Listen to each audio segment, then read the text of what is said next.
Fala pessoal, boa noite. Estamos chegando aí. Já já a gente começa a live com o Léo Ávila, do Tudo Sobre Dor.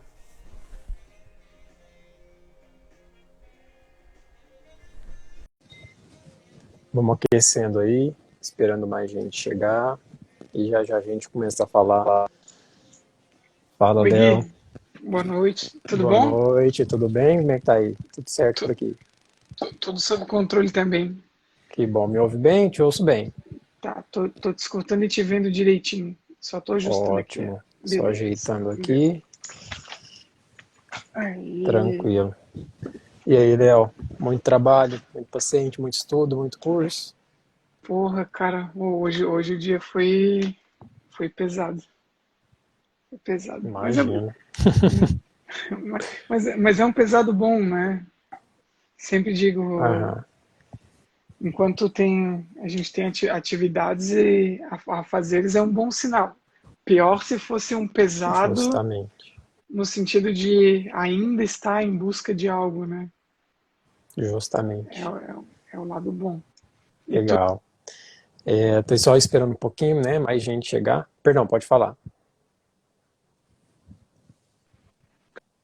É que deu uma travada para legal, mim aqui. beleza. Deu. E tu, Gui, como é que tá tudo sob controle? Tudo indo, tudo bem. Tava escrevendo, tava não, né? Tô ainda. Um dos manuscritos do mestrado. Enviar para Ana amanhã, ou hoje ainda. Segunda-feira temos qualificação. Então vamos tentar já chegar, né? Com o máximo de coisas prontas e é isso aí. Atendendo também. O pessoal tá chegando aí, boa noite para todo mundo. Pô, tem um Leonardo lá, Legal, bastante gente chegando aí. É isso aí. Oxalá. Pô, legal. Ô, Gui, tá dando um atraso no áudio aqui pra mim. Eu vou tirar meu fone pra ver se é Vê o meu agora. fone, tá? Beleza. Aqui para mim tá tranquilo, tá? Tô ouvindo bem você. Tá dando uma atualizada aí, pessoal. Vamos chegando. Já já a gente começa a falar Tá com muito baixo? vocês e fala sobre o tema de hoje. Ah, tô escutando. Ficou muito baixo, Gui. Então tá. Não, a altura acho que tá boa, Léo. Só tá um pouquinho estabilizando a internet, um pouco a imagem. Eu acho que tá, na Você realidade, me ouve bem? tá com um gapzinho de uns 2, 3 segundos. Quando você fala, eu falo, Aham, fica um gapzinho. Mas não dá nada. tá. Você quer reiniciar? Não, Senão a gente pode tocar, você que não, sabe. por mim tá, Pode ser? não tem problema. Toca a ficha. Beleza, legal. Acho que está estabilizando agora, tá? Qualquer coisa vocês aí escrevem para a gente, tá? Que aí a gente vai tentando ajustar. Já oriento a todo mundo, quem tiver dúvida também, pode ir deixando aqui, que a gente no final tenta responder de alguma forma, tá? É uma honra para mim hoje dar continuidade aqui nas lives semanais que a gente está tentando fazer. Trazer o Léo, né, uma pessoa que eu conheci há algum tempo nos cursos aí da fisioterapia, né, nossas andanças, para falar sobre o que ele melhor fala atualmente e divulga o conhecimento através dos canais dele, que é dor. Né? Então é uma honra para mim trazer o Léo aqui hoje para falar com vocês. E o tema é em quanto tempo a dor melhora. Nós que somos profissionais, pesquisadores, queremos saber para ter uma ideia e saber como tratar os pacientes da melhor forma, ou então entender mais sobre esse tema que é bem complexo, né, e difícil, para não falar somente complexo. Mas, antes de tudo, eu gostaria de agradecer ao Léo e pedir para ele se apresentar para a gente conhecer um pouco mais sobre o Leonardo ou Léo Ávila. Beleza. Gui, obrigado pela oportunidade e pela iniciativa. Quanto mais colegas promoverem conteúdo de qualidade, melhor para a profissão, para as profissões e para a sociedade. Tá? Então, mais uma vez, obrigado pela oportunidade e parabéns pela iniciativa. Obrigado. Bom, bom, pessoal, eu me chamo Leonardo Ávila, né? O meu nome completo é Leonardo César Melo Ávila, se alguém tem interesse em saber. Eu sou graduado em fisioterapia pela Universidade do Estado de Santa Catarina, UDESC, a mesma instituição que concluiu meu mestrado em 2015. Atualmente eu estou finalizando o meu doutorado na Universidade Federal de Santa Catarina. Teoricamente, devido à pandemia, aumentou o prazo, porque houve bastante prejuízo, então tenho até agosto, até o mês 10, perdão, para defender, né, o meu projeto, né, um ensaio clínico que eu estou Uhum. desenvolvendo. E essa na realidade é a minha o meu menor braço, digamos, né? O perfil pesquisador.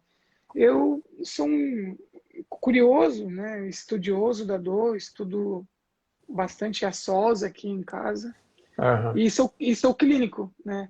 Atendo, não posso mais falar que atendo diariamente no consultório, porque desde o início da pandemia eu atendo 2 dias online, né? As segundas Legal. e sextas-feiras foram 2 dias que ficaram exclusivos para o atendimento online. E veja, né, Gui, não se limitando mais às segundas e sextas. Uhum.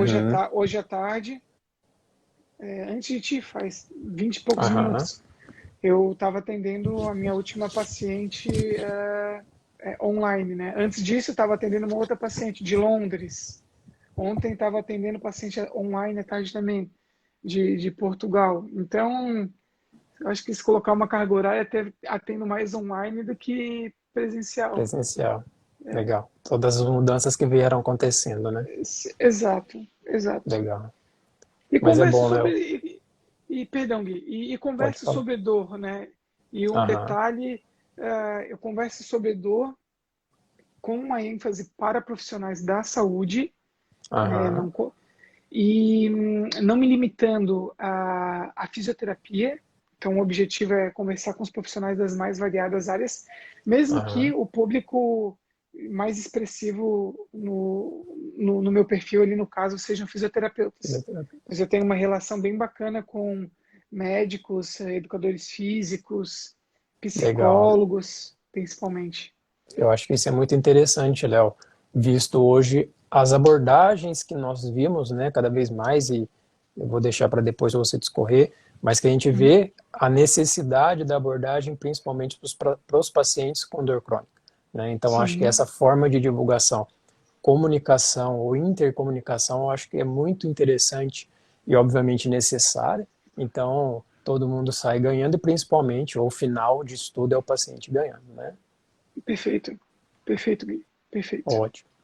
Então, Léo, como eu tinha falado, né, com você, venho falando para todo mundo, o objetivo da Uhum. live é ser objetivo e trazer principalmente algumas perguntas, geralmente três, para a gente esclarecer e responder para todo mundo, né? Uhum. E a primeira que eu tinha conversado contigo era sobre por que existem tempos com relação à duração diferentes de melhora da dor aguda e crônica, né? Uhum. Voltados para o aspecto, digamos, mais é, temporal. Por que existe essa diferença? Tá. Gui,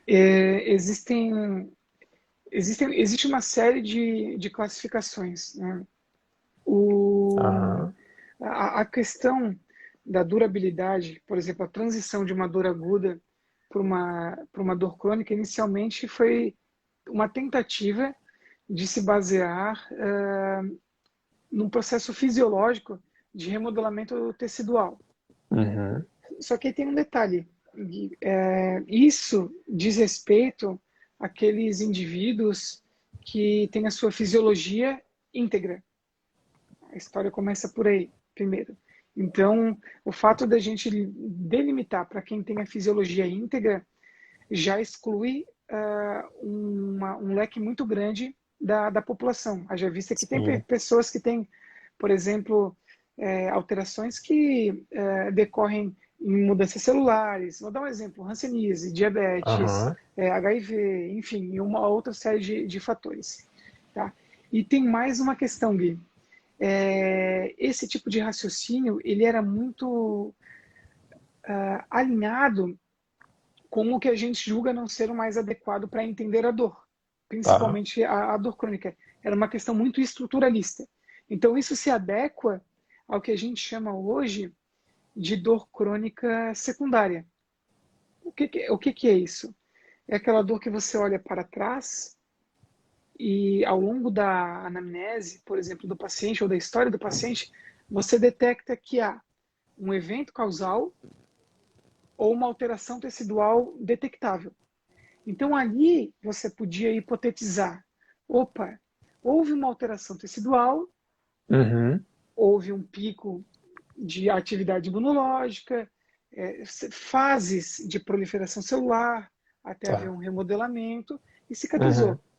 Só Uhum. que aí entra a nossa discussão mais contemporânea. E aqueles indivíduos que no passado eram classificados como dor de origem inespecífica, que atualmente é chamado de dor crônica primária. Esse Tá. indivíduo, Gui, ele não tem, ao longo da sua história, um evento potencialmente causal ou uma alteração tecidual Uhum. detectável. E Aham. aí, como é que fica a questão? Então aí ultrapassa o entendimento de uma curva fisiológica de remodelamento Sim. tecidual, Sim. né? Então, o que é mais aceito atualmente é essa fragmentação dor aguda. É aquela dor que tem uma durabilidade até 12 semanas. Uhum. Dor crônica é uma dor que supera, ultrapassa a barreira das 12 semanas. Só que com um porém. É uma questão puramente tautológica. É exclusivamente temporal. Não Tá. diz, não diz respeito à fisiologia, às fases de remodelamento e proliferação Aham. e maturação do tecido. Então Certo. é basicamente esse raciocínio, Gui. Ou seja, é mais limitado, né, Léo, digamos assim, voltada para uma das esferas que a gente tem discutido e visto atualmente. Então, acaba sendo um entendimento ou uma classificação, algo do tipo muito limitado para aquilo que a Sim, gente vem estudando, né? sim, sim. O Gui, tem até uma outra questão, né? Hum, Aí existem outras subcategorias temporais. Porque, por tá. exemplo, se o indivíduo ele é classificado como, vamos chamar de um portador de Uhum. dor crônica, não significa que ele sinta dor todos os dias. Tá. Então, existem subcategorias temporais de dor crônica. Por Uhum. exemplo, existe aquela dor que é a recorrente, que a pessoa sente dor todos os dias. Sim. Todos os dias. Mas esse tipo de dor geralmente fica numa oscilação de intensidade, tá? De baixa a moderada, ok? Então ela não vai ultrapassar de 6 pontos numa escala numérica de dor. Tá. Uma segunda subcategoria temporal de dor crônica é uma dor recorrente todos os dias. Perdão, eu errei. É uma dor contínua todos os dias, tá? E aí, no Tá. caso, aí uma segunda subcategoria recorrente, ou Uhum. seja, o paciente, o indivíduo, ele não sente dor todos os dias, ok?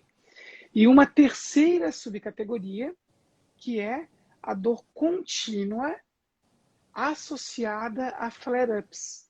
Leia-se Ok. flare-ups como um pico na curva de intensidade, de Aham. agudização, né? Aham. Então, é esses três tipos de subcategorias temporais de dor E crônica. você trouxe uma coisa, Léo, que eu, nas discussões que eu acabo tendo, nos pacientes que eu acabo atendendo, eu vejo muito essa confusão, podemos dizer assim, nos flare-ups, em que Uhum, a pessoa não, ou classifica, digamos assim, o paciente como agudo porque ele teve um flare-up, né, exato, mas não considera todo o histórico para trás, como você exato. mencionou.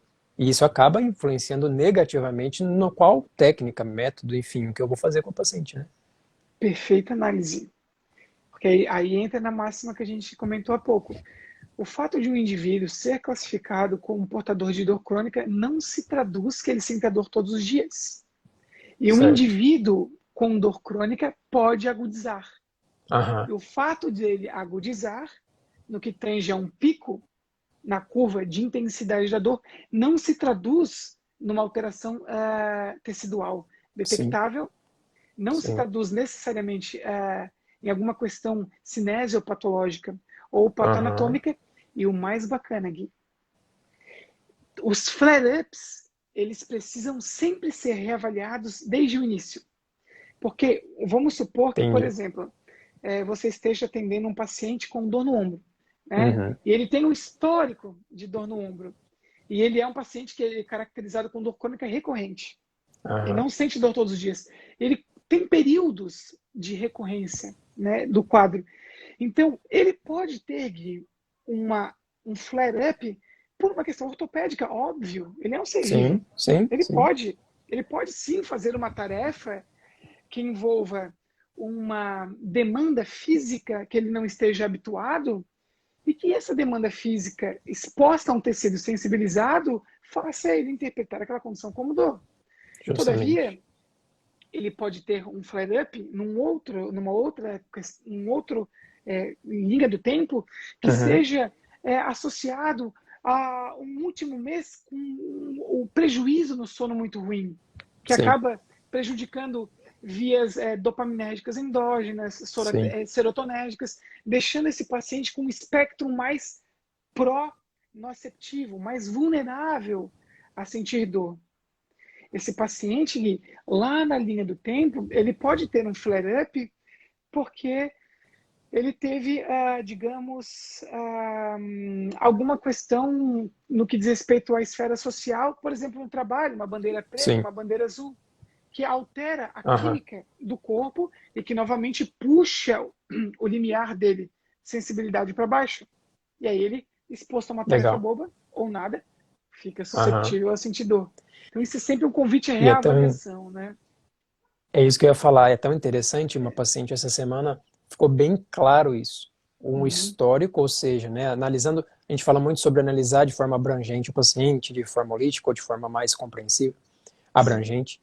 É, analisando dessa forma, ela tinha toda uma característica de dor crônica ou dor crônica recorrente, porém uhum. com flare-ups, né? Tá, E essa paciente não, ou a gente, ou quem atendeu, deu a entender que essa paciente sempre tinha só a mesma classificação, ou seja, é o mesmo tipo de dor, ela tem a dor por conta de alguma disfunção específica, ela sempre é tratada da perfeito, mesma forma e não tem a mudança esperada positiva.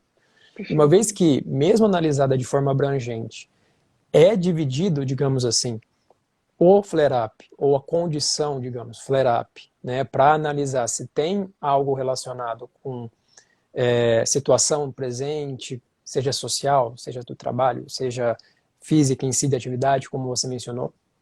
Aí nós conseguimos primeiro controlar e posteriormente analisar outra condição, né, ou a Exato, condição mais recorrente.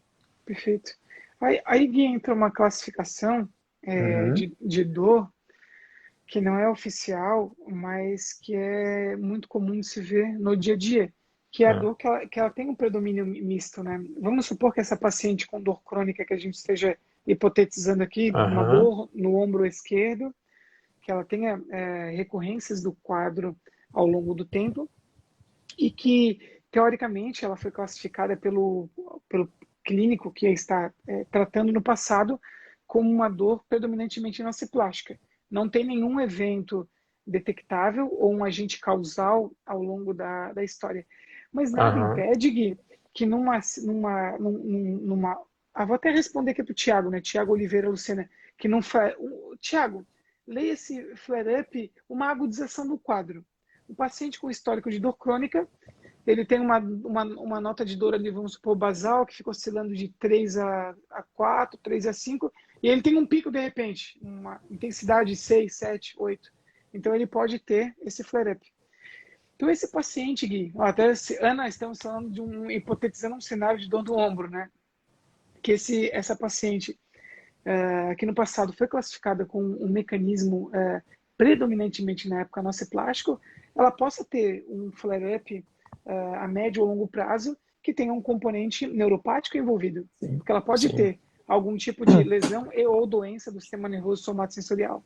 sim, Ela pode ter um flare-up associado há uma questão noceptiva, química inflamatória, química não inflamatória, manutenção tecidual. E isso é inerente ao ser humano. Essas Sim, possibilidades, elas existem.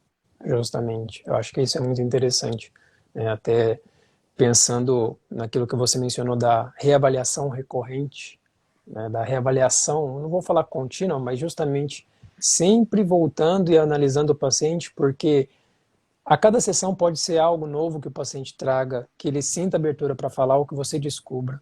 E isso dá para a gente cada vez mais uma visão mais clara do que a gente precisa intervir naquele momento, apesar da condição, digamos, global, né? Sim, perfeito, Gui. Ótimo. Perfeito.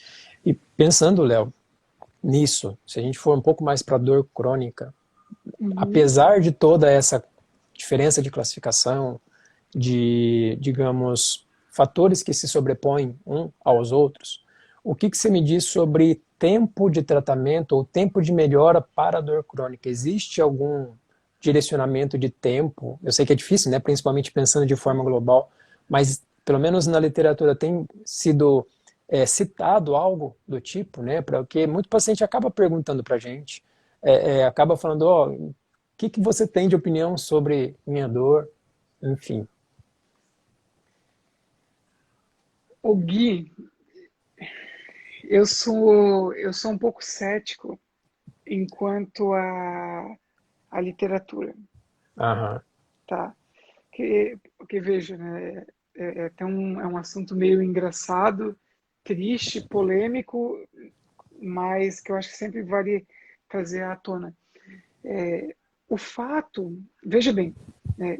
O fato de, por exemplo, uma pessoa ela ser considerada um pesquisador, pesquisadora XYZ, não o imuniza de vieses,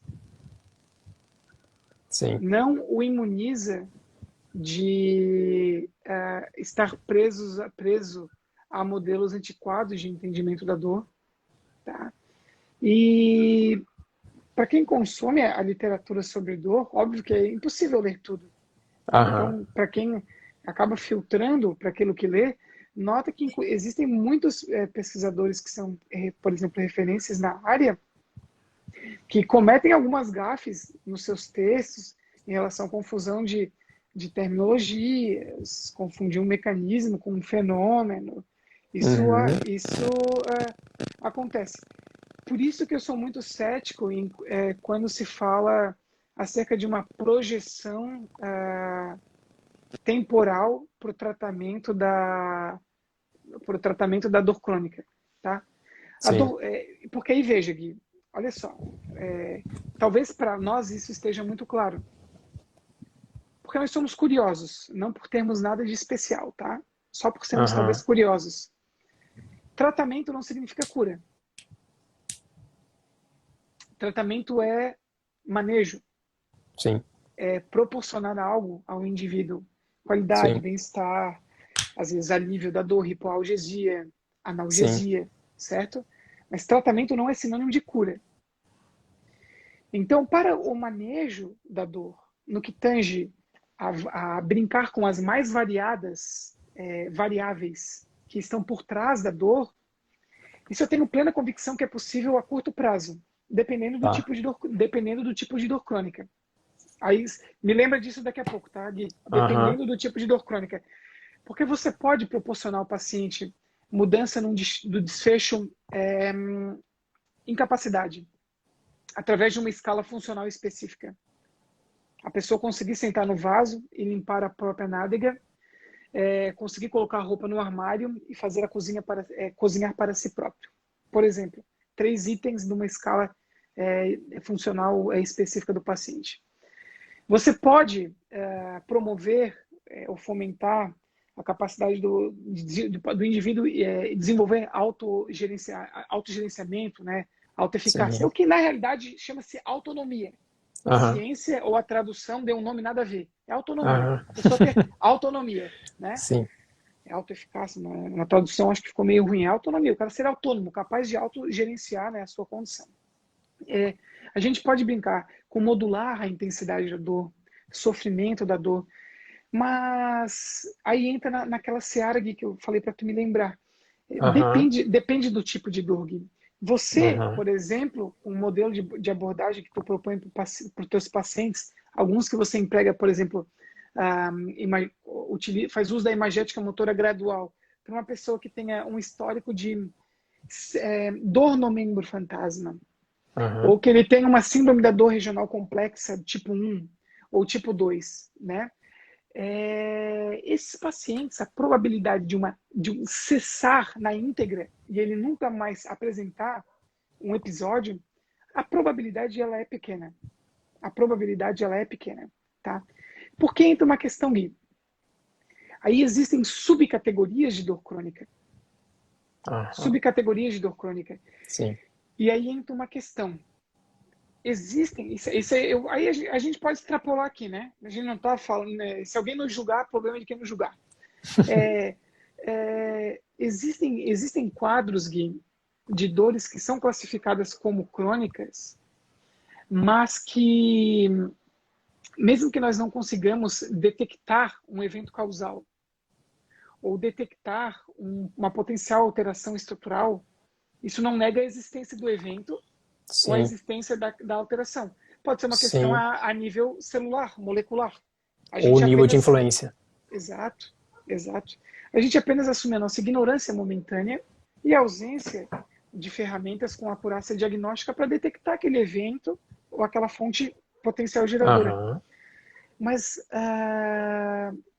existem casos, cara, que o predomínio ainda é um drive periférico, mesmo não detectável. E sim. se de alguma forma você consegue propor alguma abordagem, isso aí vão me julgar, né, Denis? Isso pode causar uma remissão assim significativa do quadro. Tá. Sabe por que, Gui? Ah, Aqui entra talvez um entendimento deficitário que ultrapassa o muro da clínica, que ele é tão influente na clínica, no clínico quanto no pesquisador. Por uhum, exemplo, entender de subcategorias de dor.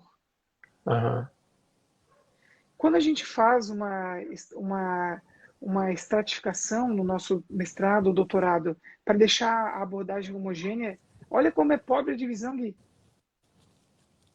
Olha como a divisão é pobre, Gui. A divisão ela é temporal. A sim. gente vai abordar um paciente agudo ou um paciente crônico, ok? E aí a gente escolhe a parte do corpo, porra. Só isso? Ah, pacientes com dor cervical Justamente. Justamente. crônica. Paciente com dor lombar crônica. Com dor lombar inespecífica crônica. É, então, a heterogeneidade, ela existe nessa amostra que a gente acredita que ainda seja homogênea. Então, Sim, sim. essa variabilidade, cara, dos pacientes com dor crônica, talvez aí nos permitam responder a tua pergunta. Você tocou num Alguns ponto crônicos, interessante.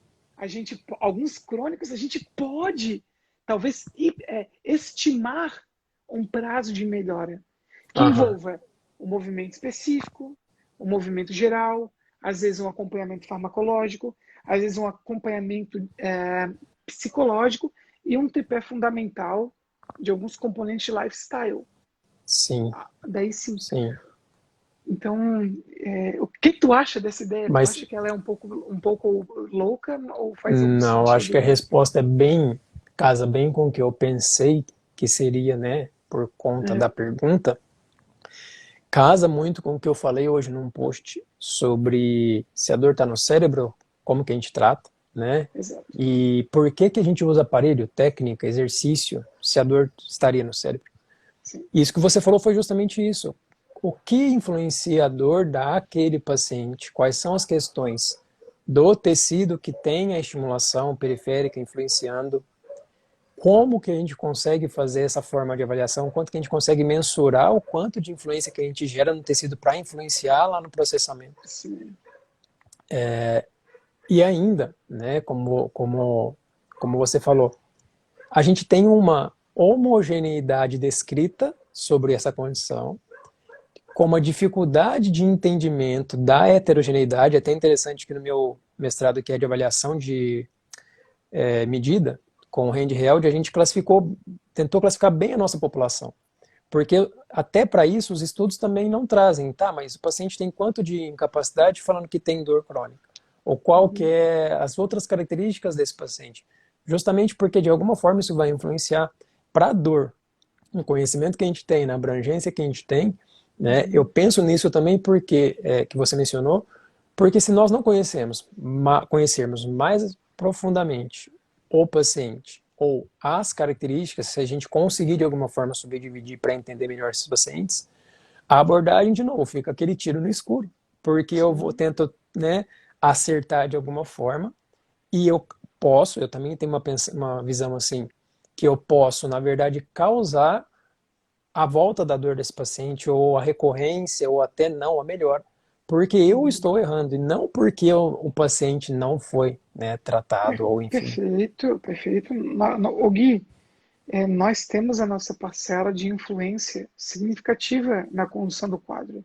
Eu entendo Aham, muito bem esse raciocínio contemporâneo, eu entendo muito bem, eu aceito muito bem ele, mas eu discordo de algumas formas como ele é empregue, certo. ou na realidade, como ele é disseminado. Né? Essa questão, digamos assim, deixa eu encontrar uma palavra adequada para a gente não causar nenhum desconforto com algum colega. Eu acho que o nível de relacionamento, o nível de poesia por trás da abordagem, ele tem um Uhum, limite. sim. Existe uma questão, quando eu digo hierárquica, no sentido de uma pessoa que estudou para isso e uma pessoa que está buscando um conhecimento aplicado para tentar solucionar o seu problema. Você é um Aham, prestador de serviços que você está solucionando um problema. Então, às vezes, existe a necessidade de um momento da sua consulta haver uma imposição hierárquica. Existe, às vezes, no momento da sua consulta, a necessidade de você ser mais impositivo e não apenas full-time, reflexivo, uhum, socrático, né? Isso é uma linha tênue, Gui. É uma linha tênue. É uma linha tênue. Tal qual houve um período que foi hegemônico o entendimento estruturalista da dor, tem-se agora um culpado que é o cérebro, aham, todavia é na realidade, um equilíbrio, né? Nada mais do que um processador de aferências, né? Então existe essa integralidade. Então acho que sim, o segredo, na realidade, ele está nessa ausência de estar nesse desequilíbrio aí em demasia, seja no certo. entendimento e na abordagem. Sabe por quê? Porque o conhecimento é superficial. Aham. O conhecimento é Que superficial. é aquele que fala, né? Não, é porque o problema é o cérebro. Agora descobriram que o problema é o cérebro. Ah, É, beleza. E aí? Para é, por aí. Ui, quase caí da cadeira aqui, meu Não cai, Deus. não. Léo, é muito bom Por você trazer essas discussões, né? E eu acho que antes da gente só ler uma pergunta, antes da gente ler essa pergunta que colocaram aí, sobre os tratamentos atualmente que vêm sendo destacados para a dor crônica, de uma forma geral, na Uhum, musculoesquelética, tá. sugerem tratamentos top-down, tratamentos que de certa forma gerenciem a resposta corporal para analgesia ou para, digamos, remodelamento, renovação, conserto, né, do processamento da Uhum, dor. uhum, Mas a gente sabe, como você mencionou também, que fatores não diretamente lá top-down, mas down-top, influenciam muito, sim. positivamente ou negativamente, para o tratamento da dor.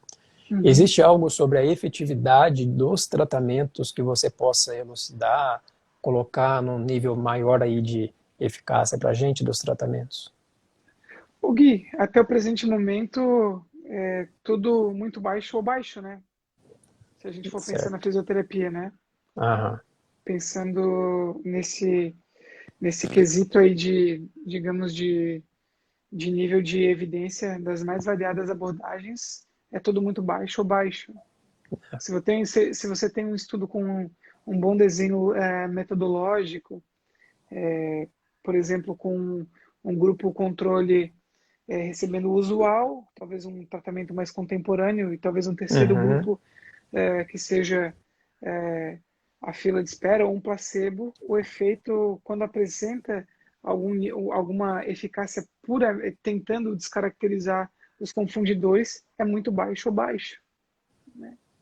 Eu acho Inclusive, que esses confundidores, né, foram muito tempo aí deixados de lado e causaram sim, um entendimento deficitário para a gente. sim, talvez eu não sou o mais estudioso dessa área, né? Mas os confundidores, durante muito tempo, eles não foram compreendidos e, quiçá, considerados, ou era sabido sua Considerados. existência. Aham. Então, aqueles pacientes que apresentavam alguma melhora acabavam por sendo responsivos a uma abordagem X, e a abordagem acabava levando digamos, o mérito. Todavia, já é Uhum. sabido que a eficácia real da abordagem ela não é tão elevada como se Justamente. acreditou no passado. Haja visto o que é um Sim. confundidor, né? Talvez para quem está ouvindo, né? Aham.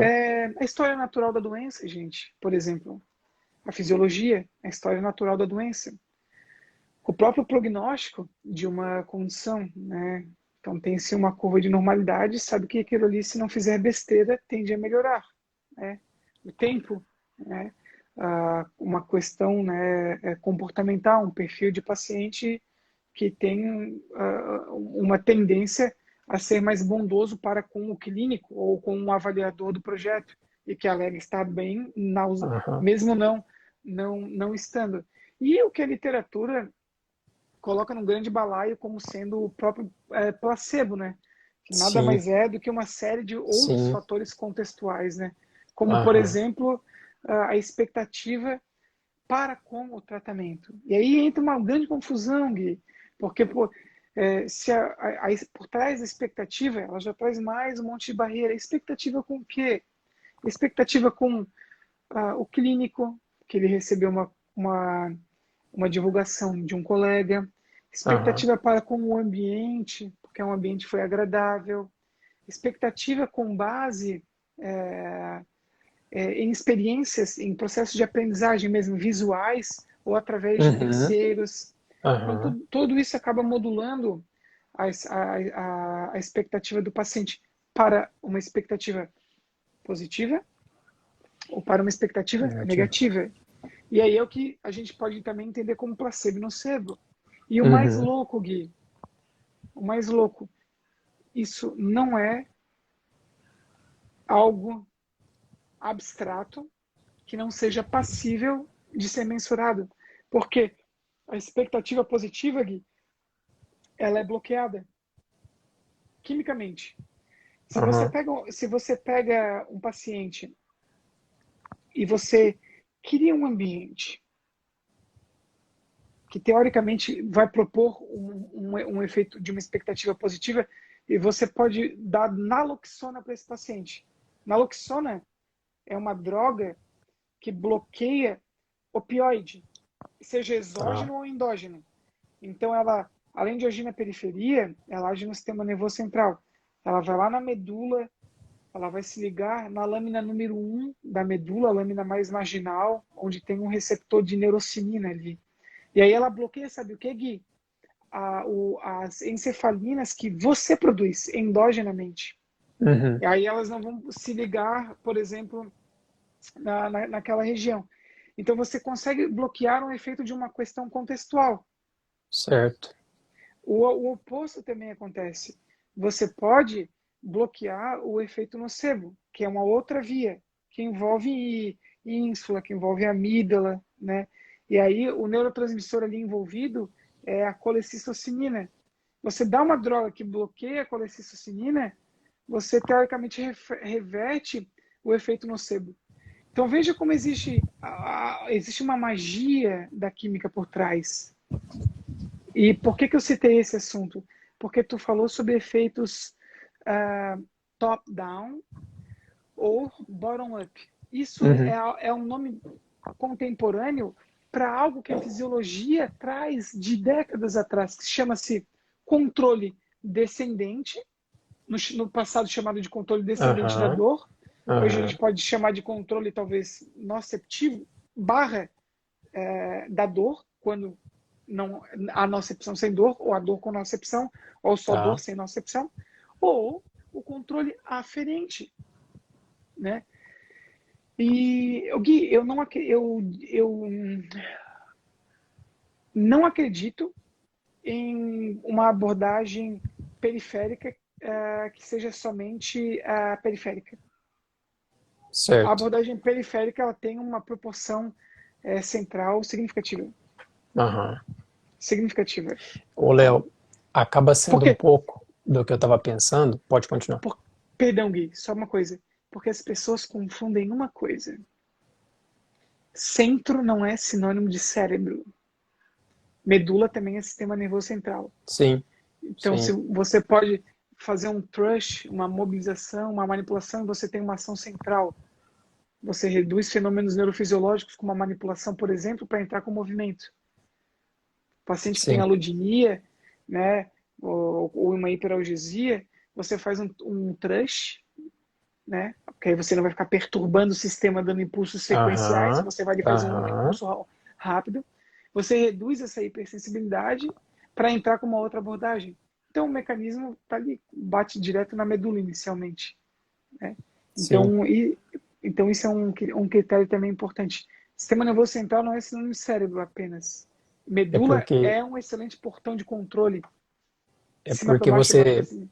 você mencionando isso, né, Léo, me traz à mente justamente a questão de muito de quem não tinha os conhecimentos, ou já tinha conhecimentos adquiridos de antigamente, mas vou dizer limitados, né? E Tá? agora mais abrangentes, ou que compreendem muitos outros fatores aí, não somente físicos, mas também fazem muito uma divisão.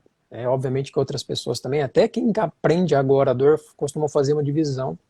E Sim. essa visão, como você mencionou, é justamente a visão que eu também acho que os profissionais que trabalham com dor, independente de quais sejam, entendam, porque o paciente não vai ser aquele paciente unicamente somente nociceptivo, aquele paciente somente com um fator top-down ou bottom-up influenciando, e que a gente deva de alguma forma intervir e mais, como você mencionou, eu vou usar um aparelho que vai ter uma ação aparentemente aferente ou bottom-up, mas o quanto que ela pode influenciar na resposta top-down, principalmente a Perfeito. médio e longo prazo, né? Perfeito.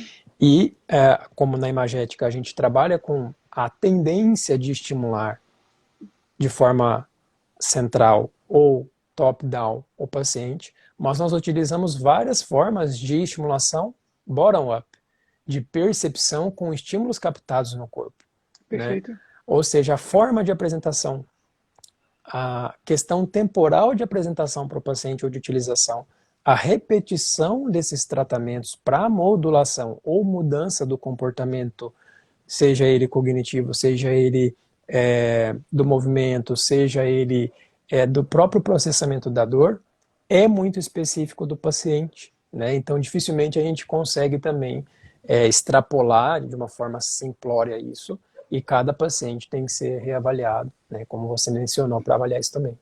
Perfeito. Porque, Gui, veja,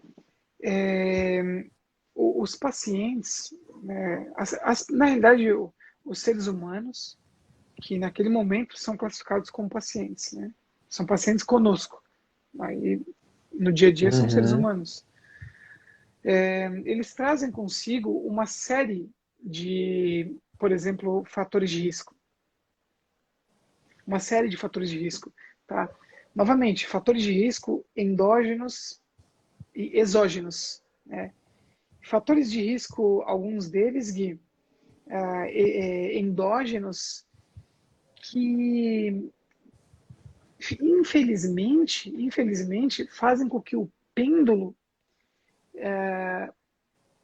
os classifique como um perfil mais Aham. hipersensibilizado. Por Aham. quê? Porque talvez esse paciente, Gui, ele tenha, por exemplo, um perfil celular circundante na periferia, que é, por exemplo, a gente tem macrófagos, células do sistema imune. A gente pode ter um perfil de macrófago mais anti-inflamação ou pró-inflamação. Quando a inflamação é porque libera mediadores inflamatórios que são agentes sensibilizantes, não necessariamente estão envoltos somente com lesão ou dano ao tecido. Então, tem pacientes que têm um perfil mais pró-agente sensibilizante. Eu gosto de dar um exemplo, talvez assim, talvez soe grosseiro para alguns, mas é com um homem que sofre com ejaculação precoce. Ele, talvez, o simples fato de ele ser exposto à circunstância com o companheiro ou a companheira, ele já acabe tendo, né, o ato da ejaculação. Aham. Veja, ele é hiper excitado, é hipersensibilizado. A mesma coisa com os pacientes com dor crônica. Então, os fatores de risco que o indivíduo traz consigo acabam colocando a pessoa nesse espectro. Tem alguns que são mais associados com aspectos cognitivos, comportamentais, que talvez a probabilidade de você propor uma abordagem e apresentar uma resolutibilidade mais significativa é grande. Agora veja, como mudar aqueles que apresentam alterações funcionais e morfológicas ao longo do sistema nervoso, Sim. que envolvam questões endócrinas, imunológicas, endócrinas e imunológicas, por exemplo. Sim. É uma questão que aí volta até para aquela tua segunda pergunta, né? Que não é tentativa e erro, é tentativa e resposta. Certo. É Ou tentativa e seja, né? é uma exposição gradativa Sim. às atividades e ver como o organismo responde àquilo, às mais variadas abordagens. De E uma forma pensada, né? sim. E aí, Gui, respondendo a tua última pergunta, no que diz respeito Aham. ao tratamento de pacientes com dor crônica, e aí veja, a dor, ela dependendo da perspectiva que a gente quer entendê-la, ela é um sinal ou uma doença que, se for crônica ou aguda, por exemplo, Aham. que ela não tem pátria, ela não tem especialização, no sentido de restrita a um profissional da saúde, tá? Tá. Não tem cor, credo, raça. Então, todos os profissionais da saúde, em algum momento de sua carreira, se estão no front, vão lidar com um paciente com dor. Todos, Sim. todos. Enfermeiros, fisioterapeutas, médicos, TOs, psicólogos, nutricionistas, farmacêuticos, biólogos, veterinários, odontólogos, dentistas, todos, todos, né? Então a abordagem mais recomendada, ela é uma abordagem biológica, psicológica e social, ou Certo. biopsicossocial. Não significa que todos os pacientes precisem De disso, tudo. porque as pessoas novamente confundem, né? Existem pacientes que, mesmo que tenham uma condição de dor crônica, se for bem conduzido com alguém que, se ele tiver uma dor crônica, que tem uma relevância periférica e for conduzido por um profissional adequado e capacitado, que pode sim solucionar. Tem pacientes que não. Então aí entra a linha tênue entre estar munido da informação e saber transpô-la, fazer a transposição Sim. para o dia a dia. Mas e o que é uma abordagem biopsicossocial, né, Gui? Acho que talvez essa seja ainda a maior. Como é que a gente podia definir? Ainda acho que é o conhecimento mais pobre dos profissionais da saúde, Certo. porque limitam novamente a uma abordagem puramente filosófica, Uhum. poética, holístico. Cara, É é aquele uma ideal que ninguém consegue é alcançar. exato, né? Uma abordagem biopsicossocial é uma abordagem que tem um tema, é um rótulo, vamos chamar assim, mais contemporâneo, Aham. né? que propõe abordar o paciente com base na moderna neurociência da dor, que não tem nada a ver só com a educação e dor com base na moderna neurociência, Aham. que é entender que dor não é sinônimo de ter uma alteração tecidual onde dói e que existem múltiplos fatores que podem modular a dor. O que é modular a dor? É modular a intensidade da dor para mais ou menos, é modular o sofrimento para mais ou menos, é modular a incapacidade física para mais ou menos, é facilitar a transição da dor aguda para a dor crônica, é facilitar o processo de espalhamento da dor. Então, e o que são esses fatores? São os mais variados. São os Justamente. mais variados. Então, é do micro ao macroscópico, do pato anatômico o microscópico, que é abraçado pelo componente social, pelo componente psicológico, porque o estresse decorre em alterações químicas, a ansiedade decorre em alterações químicas. Aham. Uma pessoa deprimida, alteração química no organismo. Uma pessoa que tem um comportamento mais catastrófico, decorre em alterações químicas no organismo. Então, no final das contas, o biopsicossocial, ele é biológico. Só que em algumas questões a gente está falando do Sim. microscópico, né? Então, eu acho que talvez essa seja... Quando a gente entende isso, eu acho que fica mais belo a abordagem. Aham. Porque aí você consegue entender que você está tentando, talvez, voluntariamente, manipular um contexto cognitivo na clínica, porque você anseia alguma cascata ali endógena que vai acontecer. Né? Você quer manipular um contexto do que tange a expectativa, você quer manipular um contexto do que tange a modificar um entendimento disfuncional sobre dor, que pode decorrer num medo, numa potencial evitação de uma atividade, numa potencial hipervigilância, numa potencial ruminação excessiva e magnificação, porque, pô, tô preocupado com aquilo, né? Aham. Então, eu acho que essa é a beleza por trás de uma abordagem biopsicossocial, né? Não se limitar a uma linha, porque se a gente acabar persistindo numa linha, Gui, a probabilidade da prevalência e das incidências das mais variadas dores crônicas, enfim, continuarem, né, aumentando de forma exponencial é grande. Porque a gente Sim. estamos expostos numa sociedade de problemas invisíveis. Sim. Eu, Gui, você, os colegas que estão aqui nos assistindo, a gente está exposto a aspectos econômicos. Todos nós temos aspectos econômicos que nos Sim. incomodam, que Sim. decorrem num estresse, na ansiedade, no sono.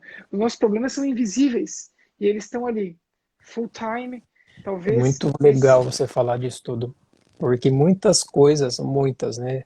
A grande parte a gente não sabe como está influenciando e principalmente o quanto, né? O quanto, em que momento, quando há alguma mudança de influência no dia a dia. Então, realmente, Exato.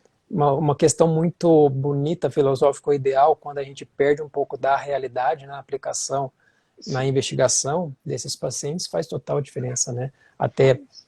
respondendo só um pouco algumas perguntas aí, é muito mais do que definir o que é voltar ao normal, deixar como é o normal o corpo, porque isso é uma das esferas que pode influenciar ou não, como a gente tem visto, o que o paciente refere para a gente como problema, refere como sintoma ou a percepção que a gente pode chamar de dor. E justamente o problema que o paciente nos traz, né, que ele refere para a gente como dor ou incapacidade de algo por conta daquilo, pode não ter relação nenhuma com Exato. fatores que a gente somente pensava ou tratava antigamente como biológico. Mas Exato. não pode deixar para trás, porque muito ou grande parte do biológico a gente não vai saber como, quando tratar, porque não sabe a influência, né? E como tratar a gente tem que buscar, pelo menos naquilo que a gente tiver, mesmo que limitado, conhecimento para aplicar, baseando-se nisso para ter um resultado, pelo menos, né, satisfatório. Perfeito, Gui. Perfeito. Acho que E, Léo, esse é o raciocínio. Fala, Gui. Fica à legal. vontade. A gente está tá chegando no final, né, da live, nos Uhum. finalmente, e eu sou muito grato por tudo isso que você trouxe para a gente, respondendo e esclarecendo muitas coisas que a gente precisava saber, e principalmente, né, eu acho que dessa forma fica claro assim para todo mundo. Tô, Olha só. tá. Isso é verdade. Eu já vou chegar nessa parte, vai dar tempo ainda. Mas Joia. esclarecer o que a gente precisa, né? A gente, fisioterapeuta, mas eu me considero também, como você falou, um profissional para dor. Um profissional não só pensando no movimento, mas de que ajudar o paciente no sofrimento que ele traz para a gente. Exato. Então, tudo que você faz, não só no Instagram, mas em todas as plataformas, e com o paciente diretamente, na pesquisa na clínica, acho que é engrandecedor para a gente aliviar, melhorar os pacientes e de uma forma ativa, direta ou em rede, né, passiva, digamos assim, também atingir os pacientes. E eu também agradeço isso, né? O que a minha noiva está falando é porque isso também, de forma indireta, foi onde que ela me conheceu, digamos assim, e acabou que a gente está junto hoje. Olha só. Agora eu Para fiquei você ver. feliz. Eu acredito então que Justamente. eu tenha talvez, eu acho que talvez eu te citei no curso, Gui. Aí ela foi te procurar, Isso. talvez para se capacitar, e aí houve Ela, o. ela, ela ouviu falar no curso e de alguma forma no decorrer das coisas aí a gente acabou se encontrando. Foi uma história bem diferente assim, mas ela acabou ouvindo falar de mim num curso seu, né? Isso veio a se repetir no outro curso de outra pessoa. E acabou que a gente se encontrou de alguma forma e aí falou, pô, tá muita coisa acontecendo e enfim, hoje a gente tá junto, né? E vai ficar aí Beleza, para sempre. que bom, Que legal, amém. né? Uhum. Isso aí. Léo, alguma finalização, alguma indicação para todos esses profissionais que acompanharam a gente? Gui, eu gostaria de mais uma vez agradecer a oportunidade, te parabenizar pela iniciativa. Eu tenho acompanhado a tua inserção e o teu crescimento nas redes sociais. Gosto de ser um agente incentivador para ti, aqui no caso, no Legal. sentido de falar para ti, não é questão de se vai dar certo, tá? O teu trabalho nas redes sociais é só quando vai dar certo.